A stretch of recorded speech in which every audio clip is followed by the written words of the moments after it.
Hi friends, మంచి కంచి పట్టు శారీ అండి. శారీకి వచ్చేసి టోటల్ ఇలా ఎలిఫెంట్ వచ్చాయి. మనం ఇది లెహంగా పేరప్ చేసాము. ట్యాజిల్స్ కూడా చూడండి చాలా ముద్దుగా ఉన్నాయి. ట్యాజిల్స్ డిఫరెంట్గా చేసాము. బ్లౌజ్ వచ్చేసి మనం ఇలా మగ్గం వర్క్ చేసాము చూడండి. టోటల్ ఇలా జిగ్జాగ్ స్టైల్లో వర్క్ చేసేసాము. ఆల్ ఓవర్ బుట్టి ఇచ్చాము. బ్యాక్ పార్ట్ కూడా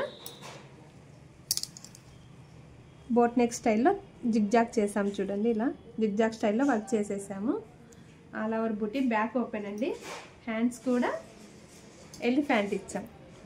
మనం ఇందాక చెప్పాం కదా ఎలిఫెంట్ వచ్చేసిందని. హ్యాండ్స్కు ఎలిఫెంట్ వర్క్ చేసేసాము చూడండి. వర్క్ కూడా చాలా చిన్నగా ఉంది చూడండి. వర్క్ చాలా ఫినిషింగ్ కూడా చాలా కష్టం అండి. ఇలా చిన్న వర్క్ చేసుకోవాలి అంటే, ఇలాంటి డిఫరెంట్ వర్క్స్ కావాలి అంటే మధురిమ బొటిక్ యూట్యూబ్ ఛానల్ ఫాలో అవ్వండి, లైక్ చేయండి.